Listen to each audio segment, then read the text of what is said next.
What are you touching? You're so impatient. Isn't that adorable? A son will always love his mom, no matter how old he gets. In the otherwise quiet house, only the bathroom was abuzz. Without a doubt, it was my mother and my husband in there. The third person was undeniably my mother-in-law. Their excitement was mounting on the other side of that door. If I were to speak up now, would my voice, which shouldn't be here, reach them? My name is Abby. By some accounts, I'm a career woman. Even after marriage, I've continued to work hard. And now, at 39, I hold a responsible position. In my stead, the house husband role is filled by my husband, John, who is 10 years younger and currently works from home. As our daughter Ellie grows up, John has steadily become a better cook. Moreover, he has become quite the expert in childcare, and thanks to him, Ellie, now 5 years old, has grown into a lively girl who loves playing outdoors. Our house is close to my in-laws' place. It was initially a rental owned by my father-in-law. When the previous tenants moved out, he refurbished it into a beautiful standalone home. Gratefully, he gave it to our family as a wedding gift. We also have my sister-in-law's family living nearby. They have a child of the same age as Ellie, and we enjoy a close-knit family relationship. Additionally, John has a good relationship with his mother, while I've always had a tough relationship with my mother. I had always admired their healthy parent-child relationship, even before we got married. Still, the reason I cannot warm up to my own mother is probably because I can't accept her audacious habit of using my cosmetics without my permission. Our relationship with my parents, who lives within biking distance in the next town, is somewhat lukewarm. Our peaceful daily life was shattered due to an incident that happened on a public holiday. That day, I woke up feeling sluggish, but since I had no fever, I thought I was just tired and went to work as usual. While we are off on weekends, we work on public holidays. It is only with the support of my family that I am able to continue this way of working. However, my body couldn't be persuaded by my will alone, and I had to leave work early in the afternoon, after a coworker noticed that I wasn't feeling well. I rested a little in the company's break room, and then returned home. I think it was a little past 2 p.m. when I arrived. "I'm home," I called out when I opened the front door, but there was no reply from either Ellie or John. I saw 2 familiar pairs of shoes neatly aligned near the front door as I was thinking about reducing Ellie's nap times in preparation for her starting elementary school. Even though I found it odd, I wanted to change into comfortable clothes, so first I headed to the bathroom to wash my hands. The sliding door connecting the hallway straight to the bathroom was open as usual, but I stopped before entering, unable to take another step forward. I saw scattered adult clothing and underwear, and from the bathroom, I could hear cheerful voices. They were unmistakably those of John and my mother-in-law, and even my own mother. Despite my confusion, I instinctively covered my mouth and managed not to scream. Could it really be John and the others in the bathroom? I couldn't believe it as I strained my ears to listen. I had never heard such a sweet, coquettish voice from the mothers, but when I thought about it, matching it with the shoes at the entrance, it was undeniable that those 3 were in the bathroom. "Isn't Ellie off from kindergarten today? Where did you leave her?" "I left her with my buddy. Don't worry, he has kids about the same age as Ellie, so it's easy to make excuses to Abby. And I've told him I've got an important online meeting I can't miss, so he understands that I'll be at home and might pick her up late. So forget all of that. Let's not waste our precious time together." The 3 of them, unaware of my return, were having a great time. My mother blushing like a maiden, and my mother-in-law pleading in a voice that was hard to believe was directed at her son. And John, seemingly satisfied managing the 2. 3 voices I didn't want to hear echoed through my head in the small bathroom. Ugh, disgusting. Overcome with nausea, I crumbled to the floor. I wasn't sure if the involuntary sound I made was due to my sarcastic feeling that the 3 of them, who were obviously enjoying themselves, wouldn't hear me, or whether I wanted them to realize I was there. All I knew was that I felt so sick, I was about to collapse. After a while, I managed to overcome my nausea by crouching down and covering my ears. Then, while being careful of the frosted glass used for the bathroom door, I managed to lock the exterior lock. Who would have imagined that the child safety lock I installed when Ellie started crawling would be used for such a thing? Then, I carefully took a tension rod from the entrance closet and used it to gather the scattered clothes. I also closed the sliding door facing the hallway so that the three of them would not be able to get out immediately if they noticed. My fingertips, drained of blood and cold as ice, had not yet recovered, but a strange determination was rising.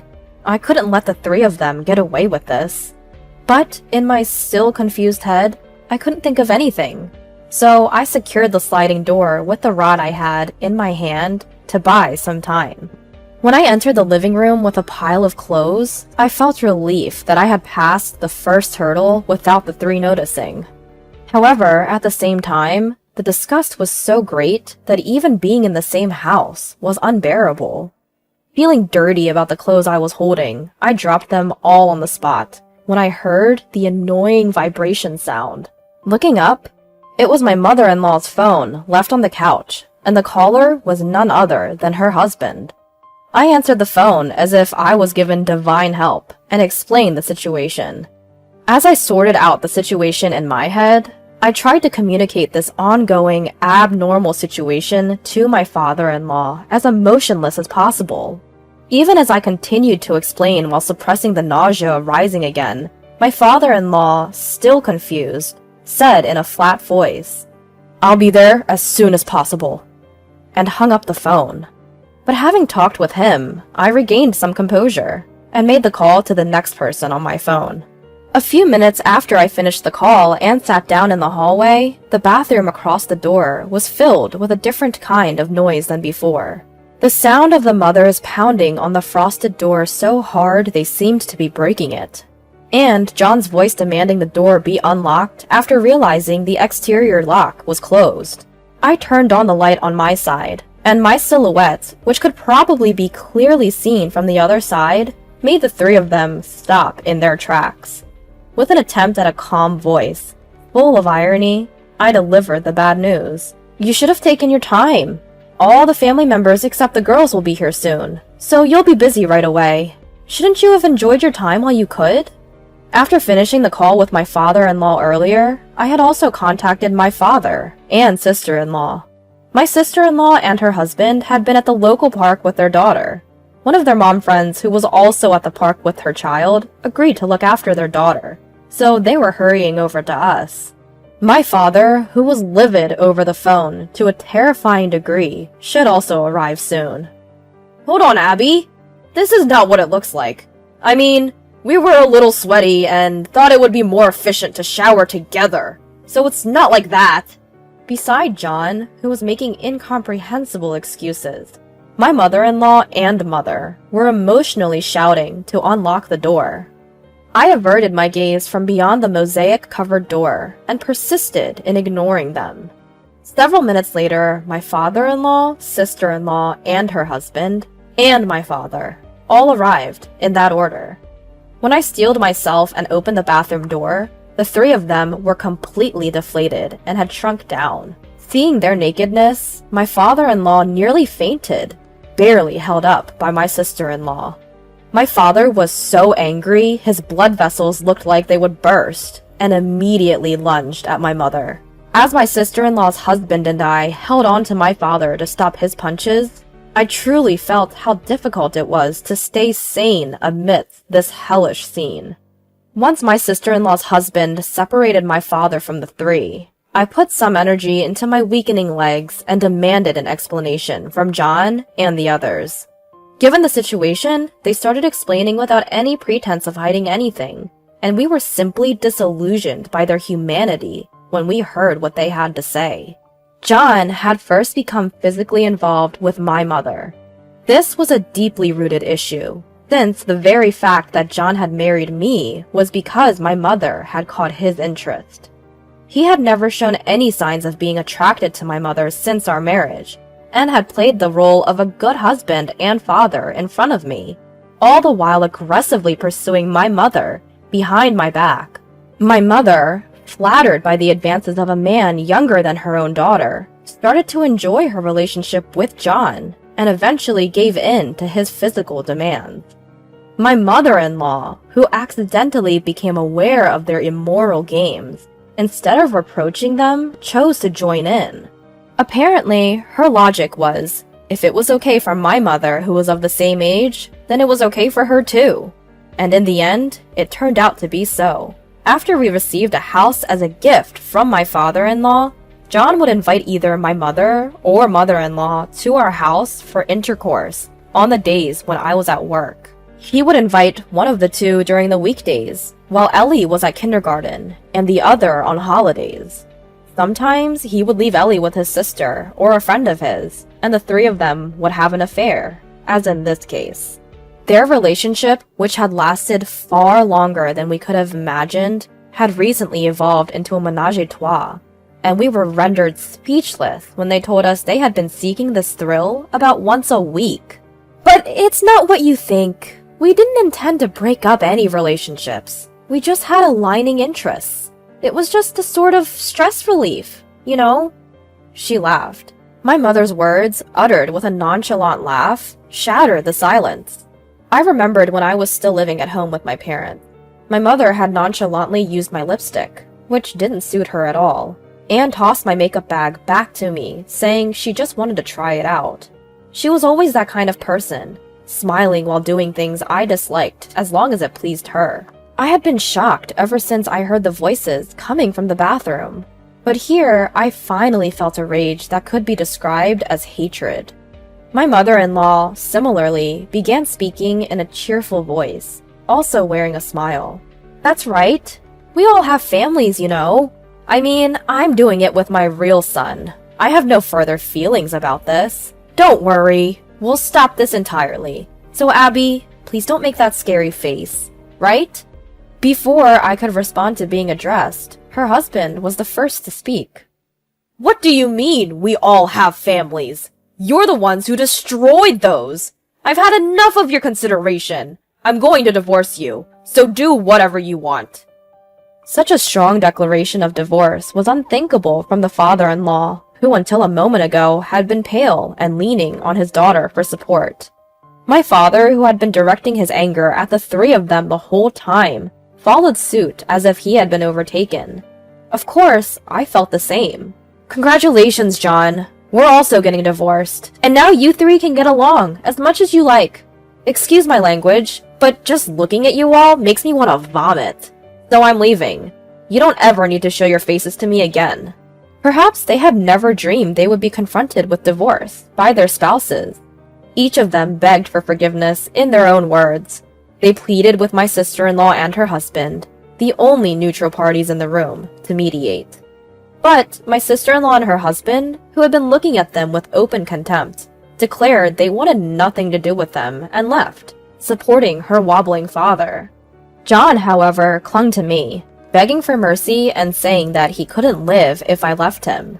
But he had just admitted that he married me to get closer to my mother. I couldn't comprehend how he could think we would continue as a couple. Without even looking at the three of them, I said to my father, "Let's go. Abby, I'll really do anything, just not divorce." Seeing John reach out to me, my father finally threw a punch. At John's sudden stagger backwards, both my mother-in-law and mother let out short screams. I took one last look at their frightened faces, declared that I would sue John for alimony and child support, and left. When I returned to my parents' house after picking up Ellie, I found a barrage of messages on my phone from the three of them. I didn't respond to any of them. After that, all three families ended in divorce. Both my mother-in-law and mother were penniless after being sued for alimony that they couldn't make up with the division of assets. My father-in-law and father had arranged for them to pay me alimony first since I had a child, and I've had no contact with them ever since. Because we had all lived close to each other, word of the incident spread quickly in our neighborhood, full of acquaintances. My mother-in-law, no longer able to bear being shunned by close friends and pointed at by mere acquaintances as disgusting, moved far away. My mother set up residence in town due to her lingering attachment to John and my father. But soon, everyone around her, including her relatives, came to know the cause of her divorce, and she found herself alone. No one was there to help her live alone for the first time at this age, and she is still living in loneliness. John was harshly rebuked and cut off by the friend who had been taking care of Ellie for him. It was only natural that the anger of the friend who had unknowingly been involved in the situation wouldn't die down, and John was devastated by being rejected by a friend of 10 years and feeling misunderstood. If only he had realized his mistake there. But he went on to tell a colleague at work, with whom he was close, about the incident. This led to the cause of the divorce spreading in the company, and John quickly lost his place there. He had just started going into the office again as remote work was lifted, and it must have been a tough environment for him. However, he had no savings since he had paid me alimony, and couldn't quit his job as he needed to keep working to pay child support. I moved to a child-friendly apartment that is well equipped with soundproofing and is barrier-free, where my sister-in-law resides. My relationship with my sister-in-law and her husband remains strong. My father-in-law and father also come to our place often, and they have all been very supportive of Ellie's growth. Moreover, when our divorce was finalized, my father-in-law sold the house we were given and used that money to cover John's child support payments. The house, which had never been transferred to John's name due to gift tax implications, remained under my father-in-law's name, which made the process go smoothly. I had intended to receive child support for Ellie's sake, but my father-in-law's quick thinking really helped, since I didn't want any contact with John. From now on, I would like John to work hard to repay the child support that my father-in-law provided. Of course, out of our sight.